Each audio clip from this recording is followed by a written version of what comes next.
Tadekam smaramas-tadekam bhajamaha Tadekam jagat-sakshi-rupam namamaha Sadekam nidhanam niradambamisham Bhavam bodhipotam sharanyam vrajamaha Om Shanti Shanti Shanti. On that alone do we meditate, that alone do we worship, to that alone, the witness of the universe, do we bow. To that one who is our sole eternal support, the self-existent Lord, the raft to safety across the ocean of samsara, do we come for refuge. Om, peace, peace, peace.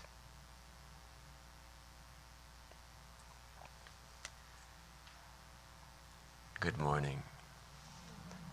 Thank you for the beautiful song. One of my favorites. Our topic today is Ahimsa in our violent world. And it seems so relevant to think of nowadays because the world really seems to be the antithesis of Ahimsa. It seems so very violent. So many wars are going on and so much armed conflict between countries, unspeakable horrors and atrocities being committed.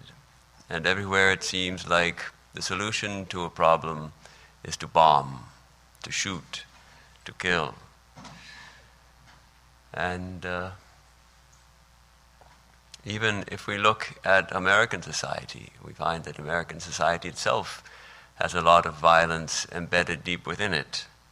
For instance, this afternoon, we're paying a group of men very large sums of money to try to run into each other and smash into each other's bodies and basically destroy each other's bodies for our enjoyment. So the violent sports are very popular in America, boxing, football, etc., etc. And movies and television, for most of the popular movies, there's going to be some shooting in it. Under video games, how popular the video games are, the shoot-'em-ups. And all of this, it stimulates excitement and fear and propagates this cycle of violence, propagates this idea that, violence is a legitimate way to handle our problems. That violent force is often necessary. So Ahimsa stands in direct opposition to this idea. Ahimsa, it means more than just non-violence. It means non-injury. Hims, the root hims means to strike, to kill, to injure. So when we put an before it, that means the opposite. Ahimsa. Not to injure, not to kill, not to strike. It's helpful to understand it as not as a negative something, but rather as a positive force. A positive force, a positive attitude of not inflicting any harm. Through our body, through our speech, and even with our thoughts. Towards other persons, towards animals, even towards plants and things, and last of all, but not least, towards ourselves. So it clearly operates on different levels. A gross injury, to slap someone or kill someone, most of us, I think, have gone beyond that stage where we feel that we have to physically injure someone. But we can also injure someone very much with our speech, despite the old nursery rhyme. Sticks and stones break our bones, and words also hurt a lot. Even more subtle injury is to think harmful thoughts, think of injuring.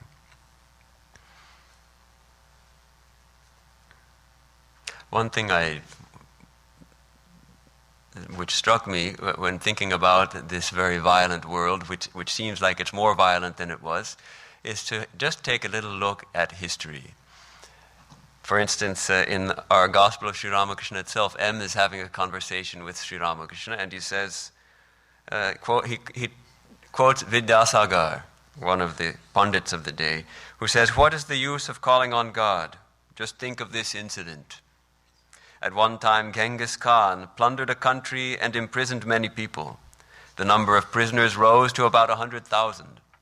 The commander of his army said to him, 'Your Majesty, who will feed them? It is risky to keep them with us. It will be equally dangerous to release them. What shall I do?' Genghis Khan said, 'That's true. What can be done? Well, have them killed.' The order was accordingly given to cut them to pieces." So this is Genghis Khan. Estimated, I did a little research, it's estimated that under his leadership, some 30 million people were killed. 30 million people. So if we look back into history, we see war and war. Athens and Sparta fighting. Then they join against the Trojans. It's the Greeks against the Trojans. There's evidence of warfare going back 13,000 years. And Thoreau, the transcendentalist, who spent a lot of time at his pond in Walden, enjoying the peace, discovered one day that there were two armies of ants having a war right outside the cabin. He says, "It was the only battle which I have ever witnessed, the only battlefield I ever trod while the battle was raging. Internecine war, the red Republicans on the one hand and the black imperialists on the other. On every side they were engaged in deadly combat, yet without any noise that I could hear, and human soldiers never fought so resolutely." Okay, so even the ants have wars. So the conclusion that we can draw is that this world is a place of conflict, a place where violent things do happen. It's actually in the realm of duality. And here we have what we call the pairs of opposites, the dvandvas. We have heat and we have cold. We have pleasure and we have pain. We have peace and we have conflict. We have both. The ocean is calm, and again the ocean is lashed into waves. So in such a world, where is the place for Ahimsa? Is there a place that even when we are faced with all this violence and all this harming, is there a place for not harming, for practicing non-injury? Swami Vivekananda says, "The strong take everything, the weak go to the wall. The poor are waiting. The man who can take will take everything. The poor hate that man. Why? Because they are waiting their turn." So what then does Ahimsa give us? The wall? Ahimsa, as I understand it, is a path to freedom from fear. But the important thing to know is it is not a path of weakness. It is a path of great strength. It requires great strength to escape, to break free of this cycle of violence and retribution. And in Vedanta and yoga, we know it is very important. Patanjali, our writer of the Yoga aphorisms, names it as the very first discipline, the very first ethical discipline to take up when we decide to get serious about spiritual life. Ahimsa is the first discipline. The foundation of ethical and spiritual life, the foundation of yoga. So I'd like to delve a little deeper into the practice of Ahimsa. Vedantic thinkers find that there are three sources of pain in life. The three tapa, they call it, the three fires, adhidaivika, adhibhautika, and adhyatmika. We suffer from natural calamities. There's a thunderstorm, earthquake, forest fire, drought, flood, tsunami, lightning strike, etc. The natural world itself can seem very menacing, very angry. but actually there's no malice behind it. It's just in the nature of the world. There's no intent to harm when a lightning strikes someone down. Then we have adhyatmika, caused by our own self. Our own body has disease. Our own mind causes us pain. That's the illness and misery of our own minds fall in this category. Then there's misery and suffering caused by other beings. Mosquitoes sting us, bees and wasps, animals, and also from other human beings. In the animal kingdom, we see a lot of seeming violence, hunting, ant wars, but there's no malice behind it. We see that all life depends on other life. Practically all living creatures kill other living creatures. And it is not possible to live without taking life. The great wheel of sacrifice is going on. We see that killer whales eat seals, tigers eat antelopes, and sometimes people. Cows eat grass, but they depend on the life of the grass and how many insects may be killed in the eating of the grass. We don't see malice here. It's just hunger. But in the case of human beings, we see something else. We see conscious efforts to harm others, just for the sake of harm, actively seeking to inflict harm, perhaps in retribution, perhaps in anger, perhaps in envy, jealousy. The fact remains that people harm other people with their bodies, with their words, and in their thoughts. So it is human beings then who actually perform himsa, this trying to injure. So it is to human beings especially that ahimsa applies.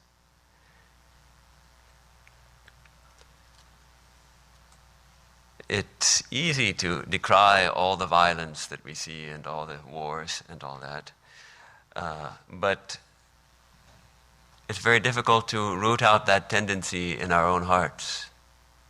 And can we see where that tendency is within us? As long as we find it within us, we're going to see it out there also.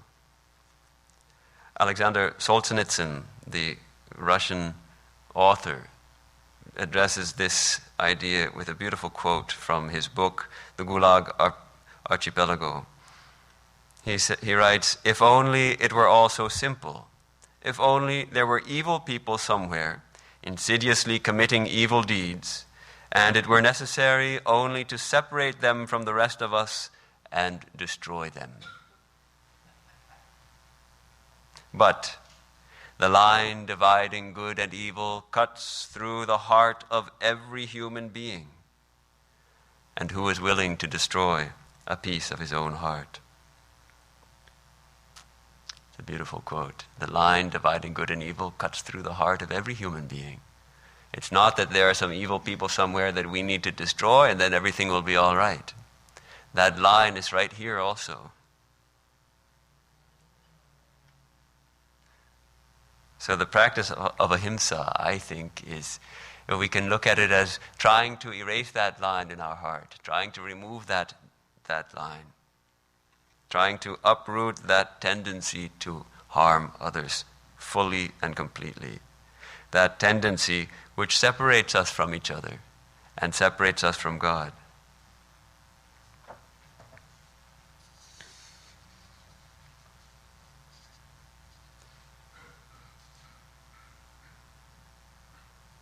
So ahimsa is a radical approach. It's completely opposite the tendency we find in the world, which we have internalized. We have internalized the idea that it's okay to throw our finger out the window at a driver who cuts us off, or to curse out our boss, or whatever it is, to seek revenge, to avenge a wrong. And our mental life, our fantasy life can be filled with these kinds of things, of what I would have told my boss and all that. This ahimsa is the completely opposite approach. It involves a fundamental shift in our attitude towards the world. We refrain from any action that harms another, any word that harms another, and this is the tough one, any thought that harms another. And why would we do it? Freedom. Peace and freedom. Freedom from fear, peace of mind. This desire to harm, this tendency to harm is actually a knot tying us to pain and misery. Every time we harm someone, we tie that knot a little tighter. That's the knot of ego, the knot of ignorance. We shall never have inner peace. We shall never be free from fear so long as we harbor this attitude that harming others is okay or needed or can bring good. So there are two motivations for practicing Ahimsa. First of all, we can recognize that harming others actually also harms ourselves. Both karmically, as we do some vicious act, if we accept the idea of karma, we'll have to accept that as we harm someone, we also shall be harmed. And literally also, in the sense that as Vedantists, we recognize that we are all connected. We are all one, essentially. And as we harm others, we harm ourselves because we are at basis in unity. Swami Vivekananda says, and this is a good something to tell, something we can remind ourselves when we start thinking nasty thoughts. Every vicious thought will rebound. Every thought of hatred which you may have thought, in a cave even, is stored up and will one day come back to you with tremendous power in the form of some misery here. If you project hatred and jealousy, they will rebound on you with compound interest. No power can avert them. When once you have put them in motion, you will have to bear them.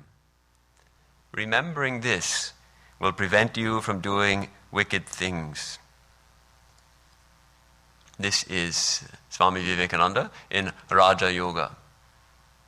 A great reminder that even to think harmful thoughts is harmful for us. So why not give it up? Then another attitude we can take in the practice of Ahimsa is to strengthen our conviction that all beings are manifestations of God. In Vedanta we say, yes, all beings are manifestations of God. If that's so, if we are devotees of God, why should we want to harm another being who is a manifestation of our beloved?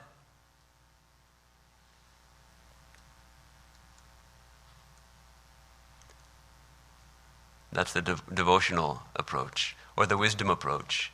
Convinced that the same principle that's manifesting here is also manifesting there. We are not separate beings, we are one.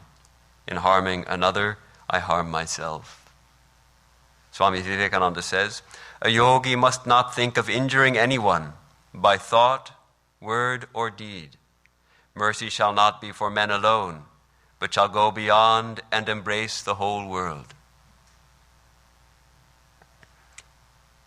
So we see how here Ahimsa is expanded to mean a positive force. Our mercy shall embrace the whole world. So it's a practice that requires constant watchfulness over our minds, over not only our acts and our words, but our thoughts. Not only towards others, but also towards ourselves. Some people may not harm others, but they harm themselves. This also violates the principle of Ahimsa. So it really requires a healing of our minds, reorienting ourselves to the world and its inhabitants, not seeing others as rivals, as enemies, as against us, but as children of God or as manifestations of the divine, as connected to myself.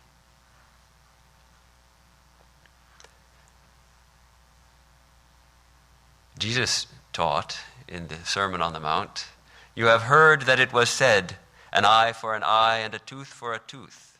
But I say to you, do not resist an evildoer. But if anyone strikes you on the right cheek, turn the other also. And if anyone wants to sue you and take your coat, give your cloak as well. And if anyone forces you to go 1 mile, go also the 2nd mile. Here Jesus seems to be preaching the very summit of Ahimsa, in which one not only refrains from doing harm actively, but even of resisting evil. One accepts even physical harm done to oneself without complaint. Now, Jesus is speaking here to his intimate disciples who are walking the highest path, you can say. They are his message bearers. I've been thinking over this quote and this teaching of Jesus, and this non-resistance, it's allied with ahimsa, but I think it's not quite the same thing. For most of us, we must resist evil. Most of us must resist evil. In fact, Gandhiji's message of satyagraha involved resistance, non-violent resistance, without harming. There's a great difference between resisting without harming and not resisting. For Gandhiji, ahimsa was a powerful force. So ahimsa, it may be a little bit closer to non-retaliation. We don't retaliate against those who harm us or insult us. But that doesn't mean that we don't resist it. Swami Vivekananda explains, all great teachers have taught, resist not evil, that non-resistance is the highest moral ideal. We all know that if a certain number of us attempted to put that maxim fully into practice, the whole social fabric would fall to pieces. The wicked would take possession of our properties and our lives and would do whatever they like with us. Even if only 1 day of such resistance were practiced, it would lead to disaster. So then he goes on to say, we must recognize that duty and morality vary under different circumstances. Not that the man who resists evil is doing what is always and in itself wrong, but that in the different circumstances in which he is placed, it may become even his duty to resist evil. Sister Nivedita records an interesting interchange between Swami Vivekananda and a questioner who came to ask him, ought one to seek an opportunity of death in defense of right, or ought one to learn never to react? Okay, do we seek death in defense of right or learn never to react? Was the problem put to him. I am for no reaction, said the Swami, speaking slowly and with a long pause. Then he added, for sannyasins, self-defense for the householder.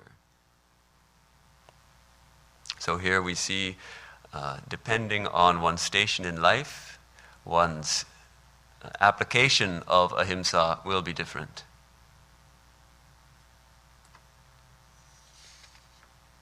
The police officer may have to strike, even to shoot.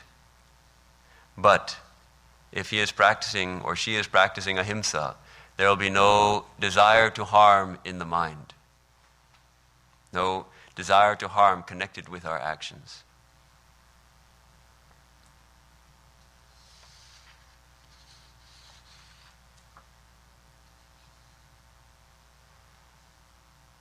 Another way to look at this may be Sri Ramakrishna's story of the cobra.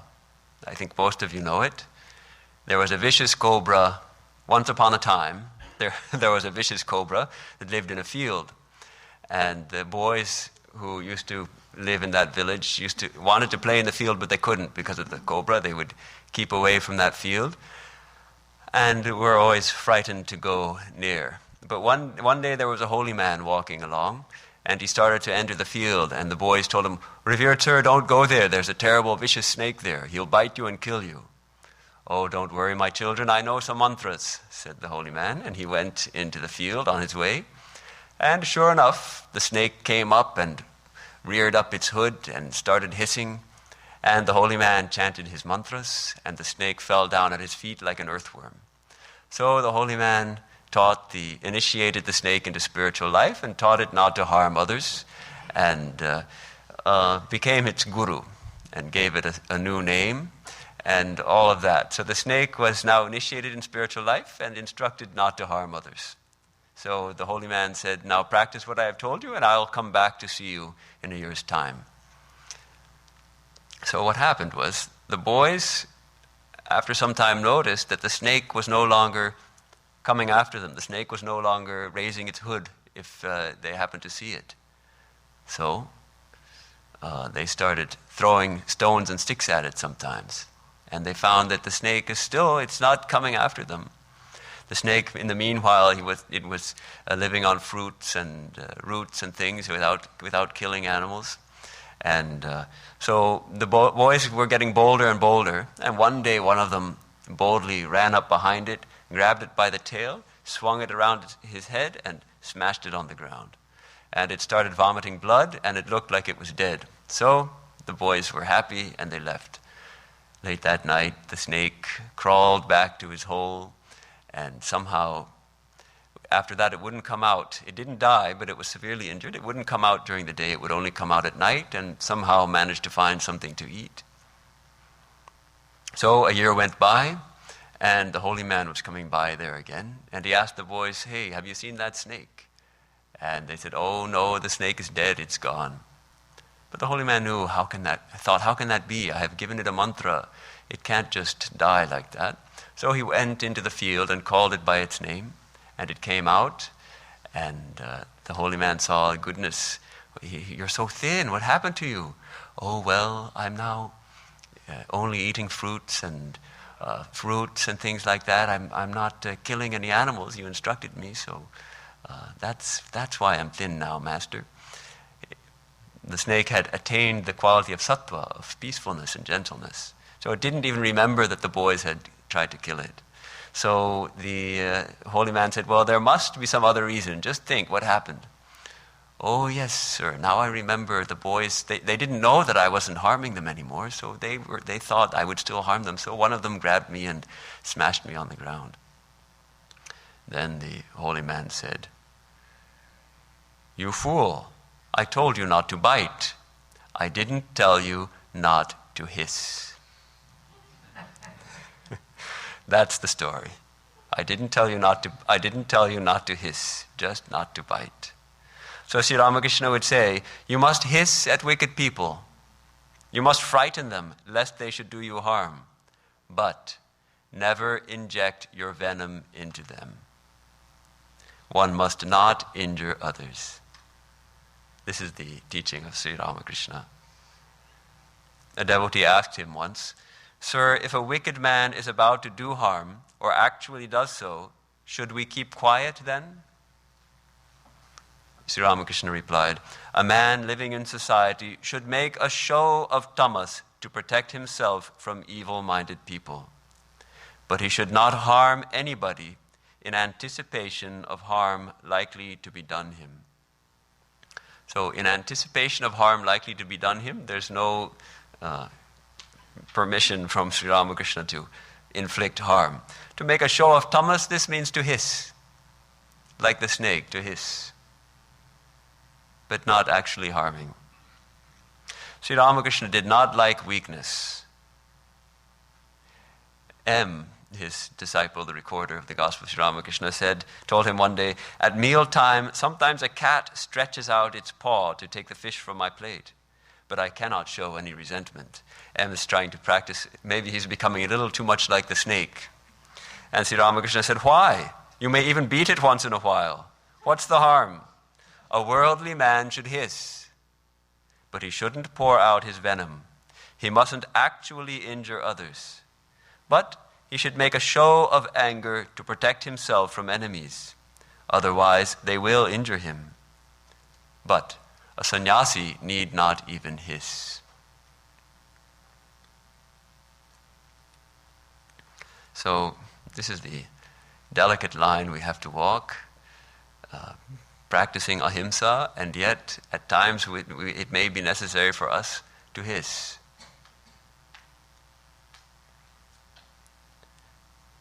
Swami Vivekananda talking about this practice of ahimsa, but not becoming a doormat. We are not to become a doormat. Non-injury is right, he says. Resist not evil is a great thing. These are indeed grand principles. But this is a thing which should not be forgotten. Heroes only enjoy the world. Show your heroism.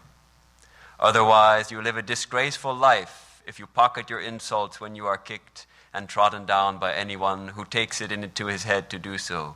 Your life is a veritable hell here, and so is the life hereafter.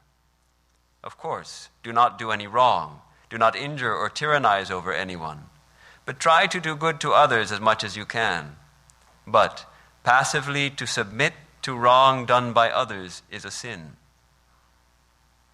So here we see this idea which Gandhiji also took, that it's not passively resisting, it's resisting without harming. There's a big difference. And ahimsa itself requires great strength. If it comes from weakness, it is not ahimsa at all. There's the beautiful example of Sri Ramakrishna's two disciples, the future Swami Yogananda and Swami Niranjanananda. At that time they were called Yogen and Niranjan. Now Yogen was coming by boat from Calcutta to Dakshineshwar to see his master. And there were some people on the boat who started criticizing Sri Ramakrishna and speaking ill of him. And naturally, Yogen was upset.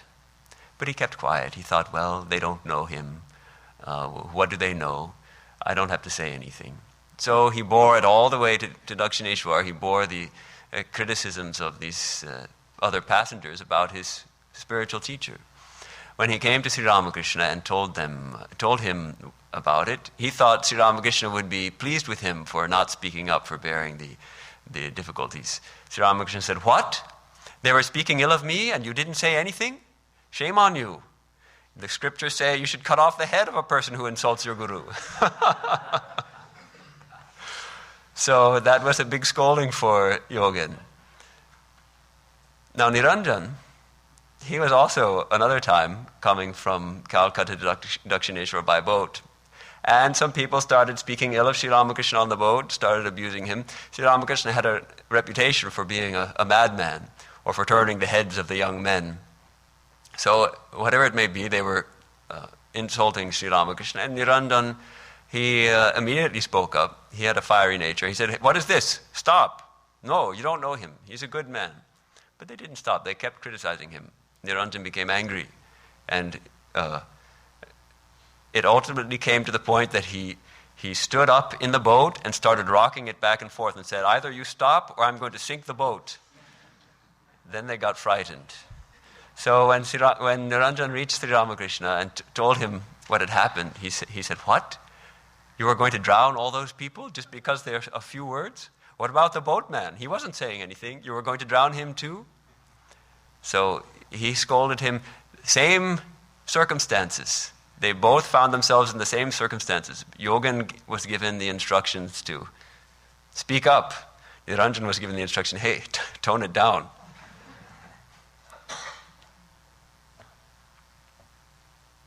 Swami Vivekananda, I think this gives an insight. One man does not resist because he is weak, lazy, and cannot, not because he will not. The other man knows that he can strike an irresistible blow if he likes, yet he not only does not strike, but blesses his enemies. The one who from weakness resists not commits a sin, and as such cannot receive any benefit from the non-resistance, while the other would commit a sin by offering resistance. So this gives an idea that Yogen was perhaps a little too timid. And here we see the same thing in the Bhagavad Gita. Arjuna, the consummate warrior, the best warrior there was, he suddenly seeing that he has to kill his family members on the other side, he gets weak knees. He says, no, it'll be better not to resist. But Krishna, of course, as we know, he recognizes that this is not a genuine non-resistance. Arjuna is a warrior. He's afraid to kill he's afraid to do his duty here. So Krishna correctly understands that this attitude of Arjuna's is cowardice, springing not from sattva, but from tamas. But he instructs him how to fight as an instrument, not without feeling that he is killing, with the knowledge that he is a mere instrument, that it is only the bodies which are killed, not the dwellers within the body.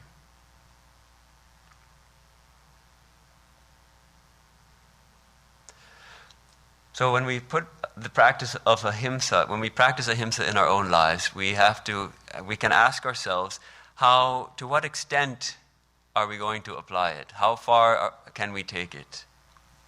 If we embrace the practice of ahimsa, how might that affect our lives? One area is in our profession. It would seem to be more difficult to practice ahimsa as a butcher. It would seem to me, at least. What about as a chemist, working on a research project funded by the military, the results of which might be used to build a more powerful bomb? Or what about as a biologist, even more tricky, who's researching a vaccine for some terrible disease, but as part of the research has to infect animals with the disease and inflict a lot of misery onto the animals, trying to find a cure. So these are questions we have to answer for ourselves.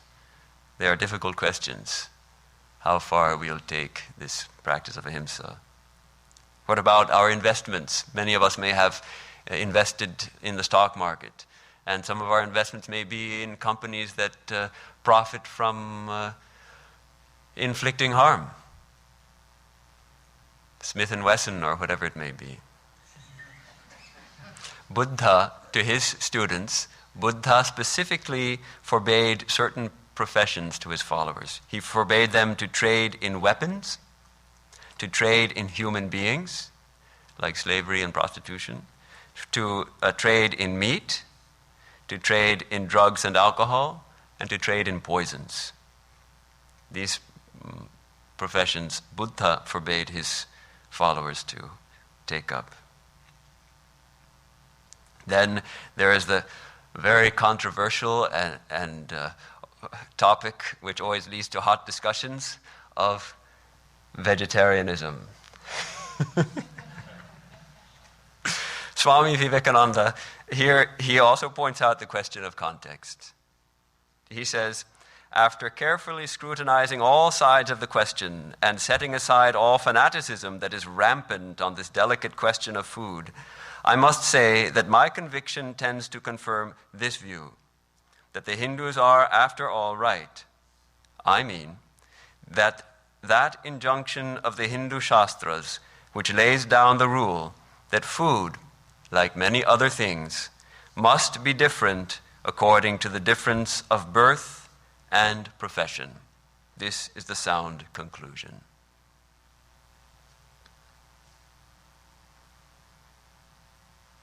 So he tends not to give any definite prescription for vegetarianism. However, he does say, I myself may not be a very strict vegetarian, and he wasn't. But I understand the ideal. When I eat meat, I know it is wrong. Even if I am bound to eat it under certain circumstances, I know it is cruel. I must not drag my ideal down to the actual and apologize for my weak conduct in this way. The ideal is not to eat flesh, not to injure any being, for all animals are my brothers. If you can think of them as your brothers, you have made a little headway towards the brotherhood of all souls, not to speak of the brotherhood of man. So I think I'll leave that topic now because we have strong feelings on both sides of it.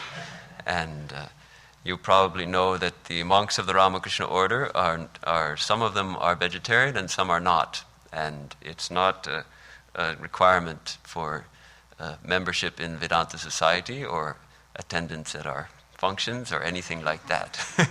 Swami Vivekananda wanted that religion should get out of the kitchen. And as long as we're arguing about food, our religion is basically still in the kitchen. So I'd like to talk a little more about the practice. How do we curb our tendency to harm others? I think the most important thing is to be aware of it, just to notice that we have this tendency. Watch it. Here we find the importance of meditation. And second, we have to be convinced that it's desirable to overcome this tendency, desirable and possible, that it will lead to freedom. In this regard, it's interesting to see what Patanjali says about the practice of ahimsa. What happens when we become steadfast in ahimsa? He says, when one becomes steadfast in ahimsa, then in his or her presence, enmities in others cease. That means someone who is really established in ahimsa, other people will not fight in the presence of that person. Ahimsa pratishtayam tat sannidho vairatyagaha. Swami Prabhavananda and Christopher Isherwood make this comment. The perfected harmlessness of the saint is by no means ineffectual. It has a positive psychological force of tremendous power. When a man has truly and entirely renounced violence in his own thoughts and in his dealings with others, he begins to create an atmosphere around himself within which violence and enmity must cease to exist because they find no reciprocation. There's a wonderful example in Peace Pilgrim. I don't know how many of you are familiar with Peace Pilgrim. She was an American saint, we can say, like a sannyasini, like a wandering nun who owned only the clothes on her back and the few items in her pockets, and she was utterly and totally dedicated to peace. And clearly from her writings, there's a book written by her it reads like an autobiography, but it was actually put together by her friends and followers from her letters and conversations. So here she tells this story, which is a beautiful description of the practice of ahimsa in the face of a great challenge. She calls it a test. She was tested here. On another occasion, I was called upon to defend a frail 8-year-old girl against a large man who was about to beat her. The girl was terrified. It was my most difficult test. I was staying at a ranch, and the family went into town. The little girl did not want to go with them, and they asked, since I was there, would I take care of the child? I was writing a letter by the window when I saw a car arrive. A man got out of the car. The girl saw him and ran, and he followed, chasing her into a barn. I went immediately into the barn. The girl was cowering in terror in the corner. He was coming at her slowly and deliberately. I put my body immediately between the man and the girl. I just stood and looked at this poor, psychologically sick man with loving compassion. He came close. He stopped. He looked at me for quite a while. Then he turned and walked away, and the girl was safe. There was not a word spoken. Now, what was the alternative? Suppose I had been so foolish as to forget the law of love by hitting back and relying upon the jungle law of tooth and claw. Undoubtedly, I would have been beaten, perhaps even to death, and possibly the little girl as well. Never underestimate the power of God's love. It transforms. It reaches the spark of good in the other person, and the person is disarmed. So it's a perfect example of Patanjali's description of becoming established in ahimsa. Peace Pilgrim was really established in peace, in not harming others. So when she placed herself between this man intent on doing harm to a helpless girl, that power, that positive power of her love, of her ahimsa, transformed the man, enough at least that he backed off and went away.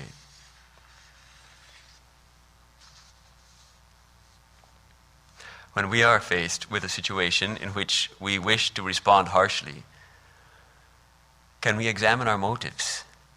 Is it just retaliation? Are we acting in anger? Then we can wait. My rule, never send an angry email. I've written many angry emails. Some beautiful emails I've written. Thank God I didn't send them. That nowadays email, you can save it. It's like writing the letter. When we used to write the letter, we'd write it angry, and we put it on the desk, and in the morning we think we'll post it in the morning, and in the morning we realize we can't send this. So we throw it out. With email, it's so easy just to click send. But it's a good practice. If we're feeling angry while we're writing it, write it, no problem. You just save it. I don't even put the name in the to field, just in case I hit send by accident. I'll leave that part blank and write a beautiful email. And then after a day or two, I can delete it.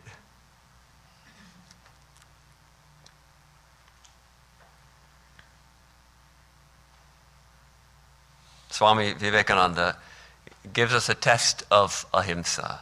The test of ahimsa, he says, is absence of jealousy. Absence of jealousy is the test of ahimsa.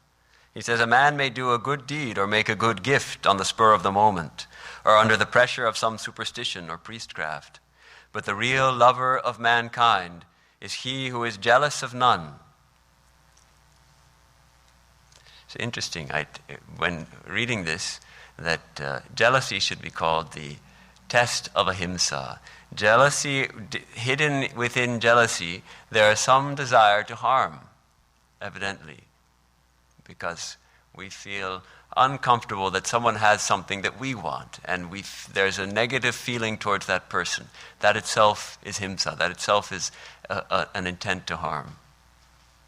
So he says, so long as this jealousy exists in a heart, it is far away from the perfection of ahimsa. So, ahimsa, first of all, clearly the practice of ahimsa involves curbing all the passions: jealousy, anger, lust, greed, all these passions which store up our minds and cause us to do things which actually we don't want to do. So it involves curbing all our passions, and it seems to be connected to the practice of titiksha, of forbearance, of bearing difficulties without complaint. It's quite easy to be harmless when when we are alone, or when everything is going just fine, everything is hunky-dory. It's easy not to harm anyone. But when things go contrary, when people become contrary, then it gets tough. And that's where the practice of titiksha comes in, to bear all difficulties without reaction.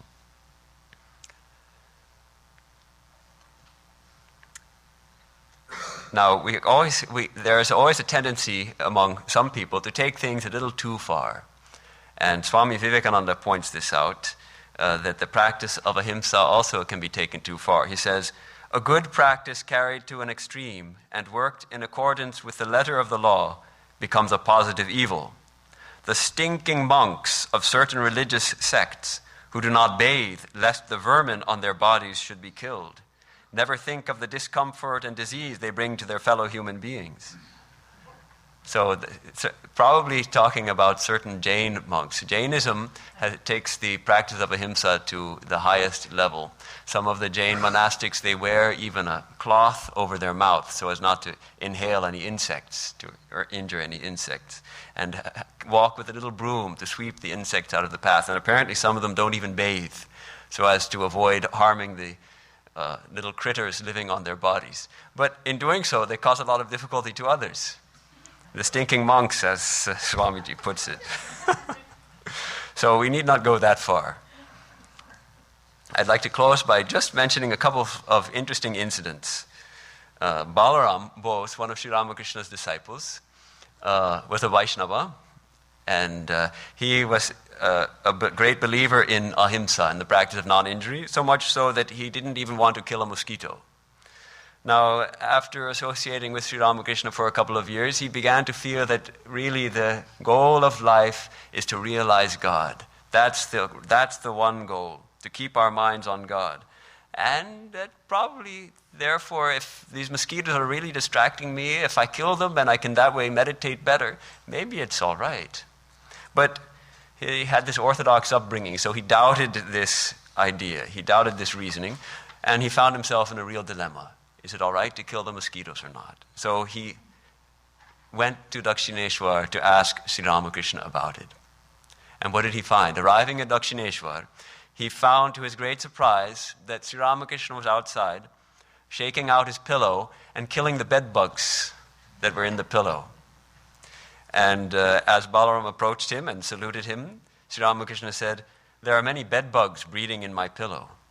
They bite me day and night, create distraction of the mind, and keep me from sleeping. So I am killing them."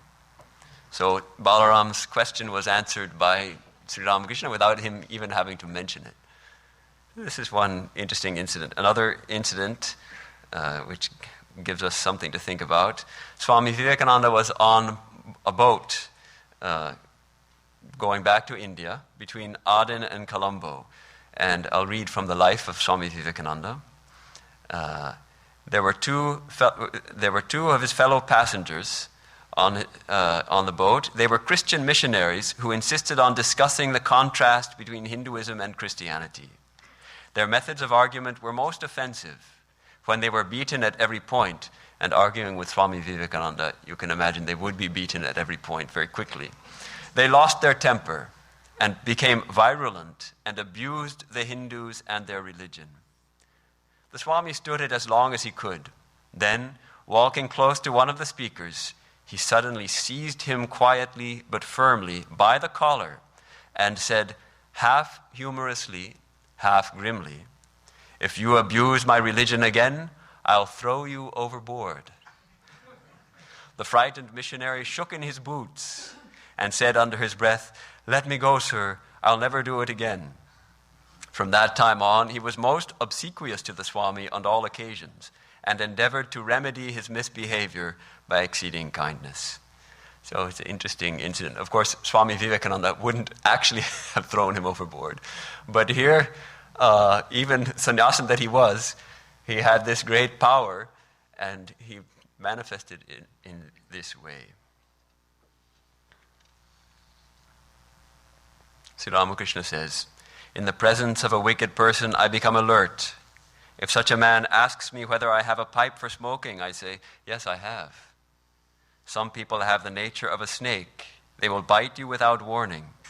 You have to discriminate a great deal in order to avoid the bite. Otherwise, your passion will be stirred up to such an extent that you will feel like doing an injury in return." This is a beautiful point.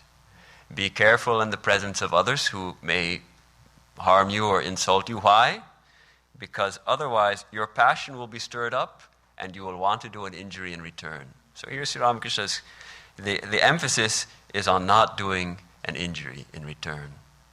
So he would say, salute the wicked from a distance. Salute the tiger god from a distance. So in conclusion, I would like to offer the thought that in this violent world, seemingly violent world, Ahimsa is a radical reorientation of ourselves to others. It is a spiritual discipline leading to perfection, and it is most needed. Inflicting harm never brings peace. The means determine the end. So means full of himsa, means full of harming others, will never bring peace. And again, the seeds of war and violence are in every human heart. So practicing ahimsa means plucking out those seeds from our own hearts. And when large numbers of people become established in ahimsa, then peace will come of itself. by the influence of their vibrations through the force, the positive force of their ahimsa.